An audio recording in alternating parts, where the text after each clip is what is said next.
और प्यारे बच्चों, कल हम लोग पढ़े थे एयरफोर्स के लिए, मैंने आपको बताया था एक्स ग्रुप में मात्रक और बीमा टॉपिक हम लोग स्टार्ट किए थे बच्चों, और उसमें हमने कुछ काफ़ी हद तक आपको चीज़ों को कराया था और भौतिक राशियाँ बता दिया था। ठीक है, राशियाँ कितने प्रकार की होती हैं ये मैंने बता दिया था। उसमें से मूल राशि के बारे में हमने चर्चा कर लिया था कि मूल राशियाँ कितने प्रकार की होती हैं और अंतर्राष्ट्रीय स्तर पर मूल राशियाँ कितने प्रकार की होती हैं बच्चों, इस पर हम लोग चर्चा कर लिए थे। बाकी बच्चों प्लीज़ आप लोग चैनल को लाइक शेयर सब्सक्राइब करना ना भूलें। अगर आपको वीडियो अच्छा लगता है, पसंद आता है, बातें हमारी समझ में आती हैं तो प्लीज़ आप लोग चैनल को लाइक शेयर और सब्सक्राइब कर दिया करें फटाफट से।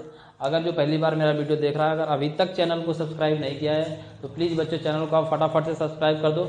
जब आप सब्सक्राइब करते हो चैनल को ना, तो हमें एक ऊर्जा मिलती है और मैं ये देखता हूँ ना कि डेली कितने बच्चे कमेंट किए हैं, क्या मेरा व्यू आया है, फिर क्या बच्चे समझ पा रहे हैं। अगर आप कमेंट करके बताओगे सर ये चीज़ें हमें नहीं समझ में आ रही हैं, तो मैं उन चीज़ों को समझाने की कोशिश मैं करूँगा। लेकिन जब आप ऐसा करेंगे तब, है कि नहीं, आप हमें नहीं बताएंगे कि ये चीज़ें नहीं समझ में आ रही हैं, तो मैं तो समझूंगा यार कि जो मैं पढ़ा रहा हूँ वो सही है, लेकिन उसमें जो आपको दिक्कत हो रहा है उसे प्लीज़ कमेंट करके बताया करिए। चैनल को लाइक शेयर सब्सक्राइब करिए, क्योंकि आपका चैनल है, आपका प्यार चाहिए। टीचर का मतलब होता है ना कि जितना कुछ है वो बच्चों को दे, और बच्चों को जो चीज़ें नहीं समझ में आ रही जब टीचर से पूछता है तो मज़ा आता है पढ़ने और पढ़ाने का। यहाँ तो बाकी बच्चों कैमरा है, कैमरे को पढ़ाना है, समझना है, वीडियो में तो यही होता है। तो चलो, हमने आपको बताया था कि राशियाँ यानी मूल राशियाँ मैं आपको बता दिया था। अब मूल राशियाँ 7 प्रकार की होती हैं। अंतर्राष्ट्रीय स्तर पर कितने प्रकार की होती हैं? 3 प्रकार की होती हैं, ये भी मैंने आपको करा दिया था। अब उसमें बताना था बच्चों व्युत्पन्न राशियाँ क्या होती हैं। क्या बताना था? व्युत्पन्न राशियाँ। तो व्युत्पन्न राशियाँ पर हम लोग चर्चा करेंगे कि व्युत्पन्न राशियाँ क्या होती हैं। मूल राशियाँ मैं आपको बता दिया था, व्युत्पन्न राशियाँ, है ना। व्युत्पन्न राशियाँ क्या होती हैं या व्युत्पन्न राशियाँ किसे कहते हैं? वे भौतिक राशियाँ जिसको व्यक्त करने के लिए किसी दूसरे राशि की आवश्यकता पड़ती है। वे राशियाँ जिसको व्यक्त करने के लिए, वे राशियाँ जिसको व्यक्त करने के लिए, देखिए मेरे मात्रा पर मत जाइएगा, जिसको व्यक्त करने के लिए, जिसको व्यक्त करने के लिए,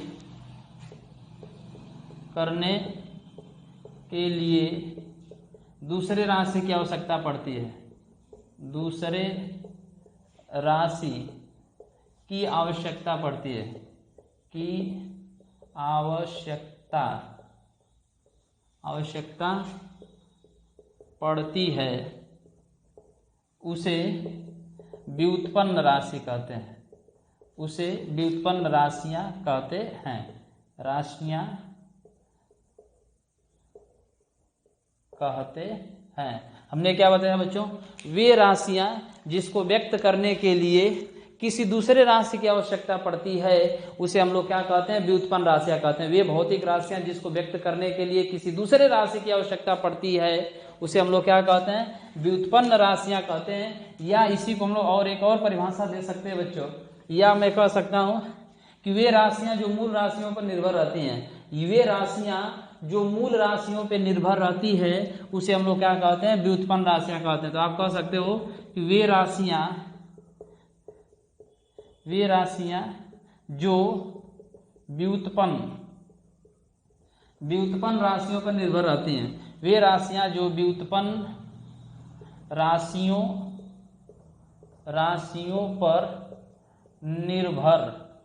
रहती हैं। वे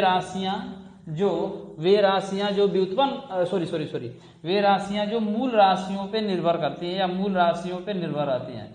मूल राशियों पर निर्भर रहती हैं। वे राशियां जो मूल राशियों पे निर्भर रहती हैं, उसे हम लोग क्या कहते हैं बच्चों? उसे व्युत्पन्न राशि कहते हैं। क्या कहते हैं? व्युत्पन्न राशियां या व्युत्पन्न राशियां कहते हैं। समझिएगा, कह रहा है कि वे राशियां जो मूल राशियों पर निर्भर रहती हैं, इसका नाम ही दिया, देखो भैया, व्युत्पन्न राशियां। व्युत यानी किससे उत्पन्न हो रही है कि नहीं? व्युत्पन्न राशियां कह रहा है कि ये किससे उत्पन्न हो रही हैं। तो व्युत्पन्न इसकी उत्पत्ति किससे हुई?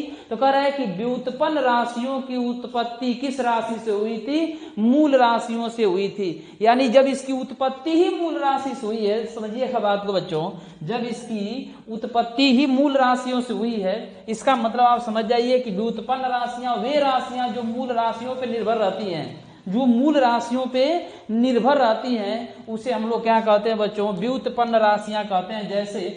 जैसे मैं लिखूं, जैसे कह रहा है कि वे राशियां जो मूल राशियों पे निर्भर रहती हैं, उसे हम लोग क्या कहते हैं? व्युत्पन्न राशि। जैसे हमने लिखता तो बल हो गया, कार्य हो गया, बल हो गया, कार्य हो गया, त्वरण हो गया, वेग हो गया, आयतन हो गया, और क्या हो जाएगा? घनत्व हो जाएगा, ETC। कह रहा है ना कि जो राशियां किस पर निर्भर रहती हैं भैया? तो जो राशियां मूल राशियों पे निर्भर रहती है, क्योंकि कह रहा है कि व्युत्पन्न यानी किससे उत्पन्न हुआ? तो किससे उत्पन्न हुआ? मूल राशियों से उत्पन्न हुआ।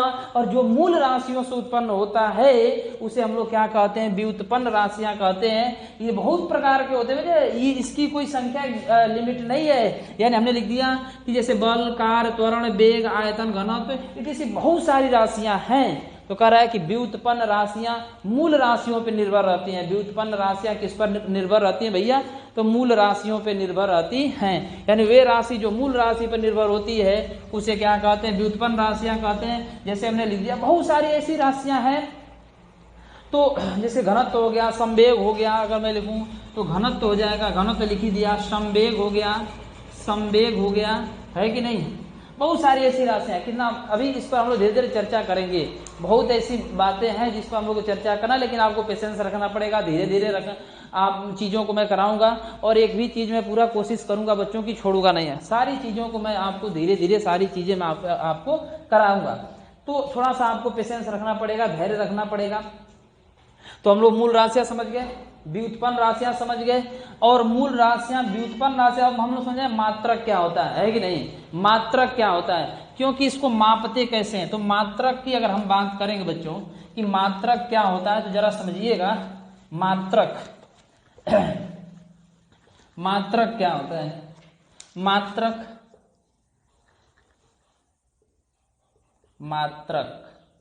ये मात्रक क्या होता है समझना। कह रहा है कि भौतिक राशियों को जिससे मापते हैं, है ना, भौतिक राशियों को हम जिससे मापते हैं वही क्या कहलाता है? मात्रक कहलाता है। ठेठ बस इसकी परिभाषा तो आएगी नहीं, बस आपको समझ लेना है। जितनी भौतिक राशियां हैं, तो मैं अगर लिखूं कि भौतिक राशियों को जिससे मापते हैं, है ना, जिससे मापते हैं, है ना, या जिससे मापन किया जाता है, जिससे क्या किया जाता है? मापन किया जाता है, उसी को क्या कहते हैं बच्चों? मात्रक कहते हैं। उसी क्या कहते हैं? मात्रक कहते हैं। किसी कोई दिक्कत? कह रहा है कि भौतिक राशियों को जिससे मापा जाता है, या भौतिक राशियों का जो मापन होता है, भौतिक राशियों का जो मापन होता है वही क्या कहलाता है बच्चों? मात्रक कहलाता है। अब मात्रक कितने प्रकार के होती हैं आप समझिए कि मात्रक कितने, हमने क्या कहा कि भौतिक राशियों को जिससे मापा जाता है या भौतिक राशियों का जिससे मापन किया जाता है। तो भौतिक राशियों का जिससे मापन किया गया वही मात्रक कहलाया। भौतिक राशियों को कितने वर्गों में बांटा गया? 2 वर्गों में बांटा गया, एक मूल राशियां और दूसरा व्युत्पन्न राशियां। तो मात्रक किसका निकालेंगे भैया? राशियों का। तो हम तो बोल रहे हैं कि भौतिक राशियों को जिससे मापा गया, तो भौतिक राशियों को, तो कितनी भौतिक राशियां थी? 2 भौतिक राशियां थी। और जब 2 भौतिक राशियां थी तो मात्रक भी कितने होंगे? 2 होंगे। अरे बोलो भाई, तो एक हो जाएगा मूल मात्रक और एक हो जाएगा व्युत्पन्न मात्रक। एक हो जाएगा बच्चों मूल मात्रक और एक हो जाएगा व्युत्पन्न मात्रक। तो पहला हो जाएगा मूल मात्रक, किसी कोई दिक्कत? मूल मात्रक। और एक हो जाएगा बच्चों व्युत्पन्न मात्रक, किसी कोई दिक्कत? है कि नहीं है। एक हो जाएगा मूल मात्रक और एक हो जाएगा व्युत्पन्न, क्योंकि ये तो कहा ही ना कि भौतिक राशियों को, तो भौतिक राशियों को कितने वर्गों में बांटा गया था, 2 वर्गों में बांटा गया था। जब 2 वर्गों में बांटा गया था तो उसी का तो मात्रक निकालेंगे, क्योंकि भौतिक राशियों का ही तो हमें क्या निकालना है, मात्रक निकालना। आप जरा समझिएगा, तो जब भौतिक राशियों का मात्रक निकालना है तो ये मूल मात्रक और क्या हो जाएगा व्युत्पन्न, क्योंकि मूल राशियां तो मूल मात्रक। आप समझ पा रहे हैं मेरी इसी बात से। व्युत्पन्न राशियां तो व्युत्पन्न मात्रक, यानी मूल मात्रक किसे कहते हैं ये जानना हमें, मूल मात्रक किसे कहते हैं। तो समझिएगा बच्चों इस बात को कि मूल मात्रक किसे कहते हैं। कह रहे हैं कि मूल राशियों को जिससे मापा जाता है तो ये मूल मात्रक कहलाता है। बोलो भाई, मूल राशियों को जिससे मापा जाता है वही क्या कहलाता है, मूल मात्रक कहलाता है। वही क्या कहलाता है भैया, मूल मात्रक कहलाता है। या कह सकते हैं वह मात्रक जो किसी अन्य मात्रक पर निर्भर नहीं करता। बोलो भाई, वह मात्रक जो किसी, तो उतना आप परिभाषा समझ जाइए, मैं जो बता रहा हूं उसको समझिए, आप यहीं से बातों को क्लियर कर लेंगे। यानी मूल राशियों के मात्रक को ही क्या कहते हैं, मूल मात्रक कहते हैं। बोलो भाई, ऐसे लिखिए कि मूल राशियों के मात्रक को मूल राशियों के मात्रक को क्या कहते हैं, मूल राशियों के मात्रक को ही मूल मात्रक कहा जाता है। क्या कहा जाता है, मूल मात्रक कहा जाता है, मूल मात्रक कहा जाता है। किसी कोई दिक्कत करे कि मूल राशियों के मात्रक को ही क्या कहा जाता है, मूल मात्रक कहा जाता है। तो अब आप समझिए कि जब मूल राशियों के मात्रक को मूल मात्रक कहा जाता है तो कितनी मूल राशियां थी बच्चों, ये आपको पता है। मैंने कल आपको बताया था कि कितनी मूल राशियां हैं। तो मूल राशियों की संख्या मैंने आपको क्या बताया था, 7 बताया था। तो कह रहा है हमने यही लिखा कि मूल राशियों के मात्रक को मूल मात्रक, मूल राशियों के मात्रक को मूल मात्रक, व्युत्पन्न मात्रक तो व्युत्पन्न राशियों के मात्रक को व्युत्पन्न मात्रक। कितनी सिंपल सी भाषा है भाई। कह रहा है कि मूल राशियों के मात्रक को मूल मात्रक। ये कितने प्रकार के होते हैं बच्चों, हमने कल आपको बताया था 7 प्रकार के होते हैं। कितने प्रकार के, तो मूल राशियां कितने प्रकार की होती हैं, 7 प्रकार की। तो जब मूल राशियां 7 प्रकार की होती हैं और उसी के मात्रक को मूल मात्रक कहते हैं तो मूल मात्रकों की संख्या कितनी हो गई, 7 होगी कि नहीं होगी। ये तो आप कॉमन सेंस लगा सकते हो भाई कि जब सर ने बताया था कि मूल राशियां 7 होती हैं और मूल राशियों के मात्रक को ही मूल मात्रक कहते हैं, तो मूल मात्रकों की संख्या कितनी होगी, तो 7 होगी। तो आप बताओगे मूल मात्रकों की संख्या कितनी हो जाएगी, 7। यानी मूल मात्रकों की संख्या, मैं अगर एक लाइन लिख देता कि मूल मात्रकों की संख्या कितनी होती है, 7 होती है। और मूल मात्रकों की संख्या 7, वो कौन कौन से मूल राशियां थी, फिर मैं एक बार लिख रहा हूं। लंबाई, द्रव्यमान, समय, ताप, ज्योति, तीव्रता, पदार्थ की मात्रा। लंबाई, द्रव्यमान, समय, वैद्युत धारा। लिखिए भैया, पहला लंबाई, दूसरा द्रव्यमान, तीसरा मैंने क्या बताया था आपको, बोलो भाई, समय, लंबाई, द्रव्यमान, समय, वैद्युत धारा। चौथा मैं आपको बताया था वैद्युत धारा, लंबाई, द्रव्यमान, समय, वैद्युत धारा, ताप, ज्योति, तीव्रता, पदार्थ की मात्रा। ताप चौथा, पांचवा ताप, छठा ज्योति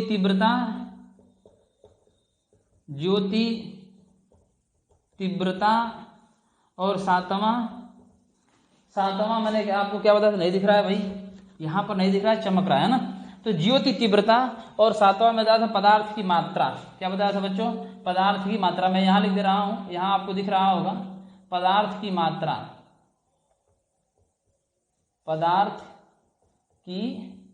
मात्रा है कि नहीं। यही भौतिक राशियां हैं। और इसी के मात्रक को, तो कितनी मूल राशियां हो गई, 7 ठो मूल राशि हो गई।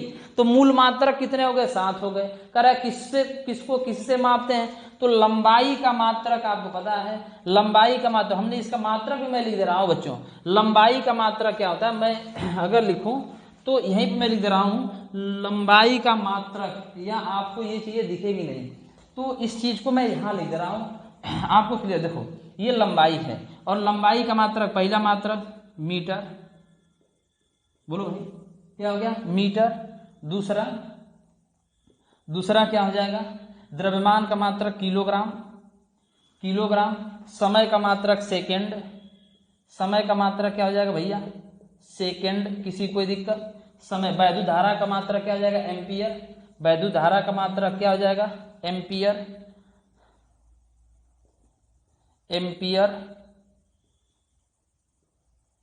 वैद्युत धारा का मात्रक क्या हो गया, एम्पियर।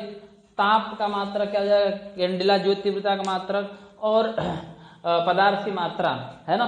तो ये जाहिर सी बात है कि अगर आपको समझ में आ रहा होगा ना, तो इसका स्क्रीनशॉट लो, फटाफट से मैं इसको मिटाऊंगा। इसका स्क्रीनशॉट लीजिए, फटाफट से मैं मिटाऊंगा।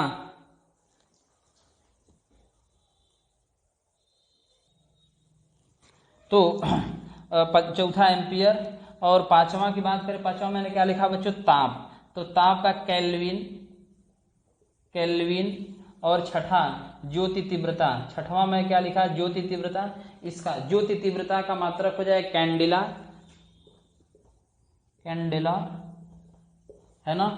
और सातवां में लिखा पदार्थ की मात्रा, इसका मात्रक हो जाएगा मोल। सातवां में लिखा पदार्थ की मात्रा, इसका मात्रक क्या हो जाएगा बच्चों, मोल हो जाएगा। किसी कोई दिक्कत, तो ये बात आप लोग समझ पाए। हमने क्या लिखा, मात्रक यानी कह रहा है कि भौतिक राशियों को जिससे मापते हैं। भौतिक राशियां दो प्रकार की हुई थी, एक मूल राशियां और व्युत्पन्न राशियां।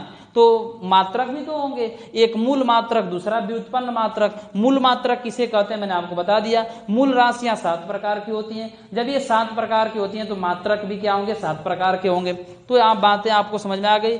फिर मैंने लिख दिया कि सातों, एक बार मैं कल भी लिखा था, आज भी मैं लिख दिया, उसके मात्रकों को लिख दिया मैंने कि अगर लंबाई का मात्रक मीटर, द्रव्यमान का मात्रक किलोग्राम, समय का मात्रक सेकेंड हो गया, वैद्युत धारा का मात्रक एम्पियर हो गया, ताप का मात्रक केल्विन हो गया, ज्योति तीव्रता का मात्रक कैंडेला हो गया, और पदार्थ की मात्रा में लिखा उसका मात्रक क्या लिख दिया बच्चों, मोल। तो ये बातें आपको समझ में आ गई। ये बातें आपको समझ में आएंगी तो भैया फटाफट से स्क्रीनशॉट ले लीजिए। अगर बातें आपको समझ में आ रही है तो प्लीज चैनल को लाइक शेयर सब्सक्राइब कर दो बच्चों। जितना आप चैनल को सब्सक्राइब करते हो, कमेंट करते हो, वो मुझे बहुत अच्छा लगता है। मैं सारे कमेंटों को पढ़ता, ऐसी बात नहीं है। तो बस आपका प्यार चाहिए, हम बस आपसे इतना ही कर रहे हैं बच्चों। अगर समझ में आ रहा है ना तो प्लीज चैनल को यार शेयर करो, चैनल को शेयर करो, सब्सक्राइब करो, अपने दोस्तों से कहो सब्सक्राइब करने के लिए। तो इसको लिखो भाई। अगला है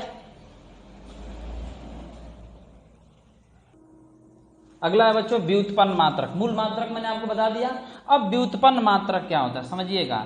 व्युत्पन्न मात्रक किसे कहते हैं, तो जैसे इसमें आपने बताया कि मूल राशियों के मात्रक को मूल मात्रक, उसी तरह व्युत्पन्न मात्रक को वही कहेंगे क्या, कि व्युत्पन्न राशियों के मात्रक को ही व्युत्पन्न मात्रक कहते हैं। समझिए, कह रहा है कि व्युत्पन्न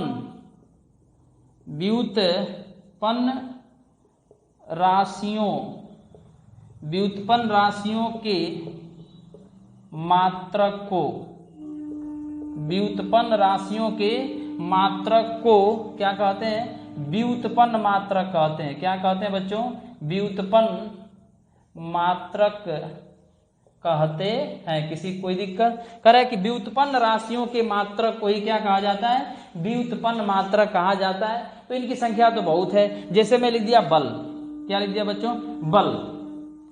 अब बल का मात्रक पूछ रहा है, तो सबसे पहले आपको जानना पड़ेगा कि बल किसके बराबर होता है कि नहीं। बल किसके बराबर होता है, तो बल किसके बराबर होता है, तो इसको आपको जानने से पहले आपको ये जानना पड़ेगा कि मात्रकों की कितनी पद्धतियां होती हैं, है कि नहीं। मात्रकों की पद्धतियों के बारे में आपको जानना पड़ेगा। मैं बल लिख भी दिया तो आप ये सोचिएगा। अब मैंने एक भी बात एक कल और आपसे बताया था कि अंतर्राष्ट्रीय स्तर पर भौतिक राशियों की संख्या कितनी होती है, 3 होती है। तो अंतर्राष्ट्रीय स्तर पर भौतिक राशियों की संख्या 3 होती है। कैसे होती हैं ये बातें आपको बताना अभी बाकी है। भौतिक राशियां हमने बोला था अंतर्राष्ट्रीय स्तर पर कितनी होती है, 3 होती हैं। तो ये बातें अभी आपको बताना बाकी है, और इस बात को जानने के लिए आपको बने रहना पड़ेगा। क्या करना पड़ेगा, बने रहना पड़ेगा, चैनल को सब्सक्राइब करना पड़ेगा, तब जाकर के आप उन बातों को जान पाएंगे। तो मैंने अगर लिख दिया बल, तो बल बराबर, और बल में हम लोग पढ़े थे मूल राशियों, उसी को हम लोग माप सकते हैं। ये तो दूसरे पर निर्भर रहती हैं, और जब दूसरे पर निर्भर रहती हैं तो उसमें साथ ही पढ़े थे, लंबाई द्रव्यमान ये सब पढ़े थे, लेकिन वो तो कहीं दिख नहीं रहा। बल तो हमने मूल राशियों में लिखा था नहीं, तो जानना पड़ेगा कि बल किसके बराबर होता है। बल बराबर होता है द्रव्यमान गुणे त्वरण। बोलो भाई, बल बराबर क्या होता है? द्रव्यमान गुणे त्वरण। और बल बराबर द्रव्यमान, द्रव्यमान का तो हो गया किलोग्राम, लेकिन त्वरण का तो पता नहीं है। अब त्वरण बराबर क्या होता है ये भी हमें जानना पड़ेगा। तो ये जानने के लिए आपको चैनल पर बने रहना पड़ेगा, और बनने के लिए इसके आगे हम लोग पढ़ेंगे मात्रकों की पद्धतियां। और जब आप मात्रक की पद्धति पढ़ लेंगे तो फटाफट से इसका मात्रक निकाल देंगे। मात्रक की पद्धति पढ़ के बहुत सारे ऐसी भौतिक राशियां, मूल व्युत्पन्न राशियां, उसका मैं मात्रक निकालना सिखाऊंगा। मात्रक निकालने के साथ साथ बीमा निकालना सिखाऊंगा। तब तक के लिए आप अगले वीडियो में ये चीजें आप देख पाएंगे। तो तब तक आप यहाँ तक पढ़िए और सोचिए, और मात्रक की पद्धतियों पर आगे हम लोग चर्चा करेंगे। तो आज के लिए इतना ही। और बच्चों, मैं फिर वही बात कर रहा हूँ कि अगर वीडियो अच्छा लगता है तो प्लीज़ चैनल को लाइक शेयर सब्सक्राइब कीजिए। आपका प्यार हमें चाहिए। अगर आप प्यार देंगे तो आगे ऐसे ही मैं मेहनत करता रहूँगा। और मैं डेली आपसे कहा हूँ कि डेली एयरफोर्स का वीडियो मैं अपलोड करता रहूँगा आप लोगों के लिए। तो बहुत ही बेहतरीन तरीके से मैं बताऊँगा, और बहुत ही बेहतरीन तरीके से मैं क्वेश्चन को कराऊँगा। तब तक के लिए आप नेक्स्ट डे में आगे बाकी चीज़ों को हम लोग पढ़ेंगे। तो आप सोचिए आगे क्या पढ़ाया जाएगा, वो भी बहुत ही इंटरेस्टेड है। तो इसके लिए आपको चैनल को शेयर करना पड़ेगा, सब्सक्राइब करना पड़ेगा, और करवाना पड़ेगा। भैया चैनल को सब्सक्राइब करो, सर जी अच्छे पढ़ा रहे हैं। अगर अच्छा लगता है तो, अगर नहीं लगता है तो डिसलाइक कर दिया करो यार, कौन मना किया है। तो बस, जय हिंद।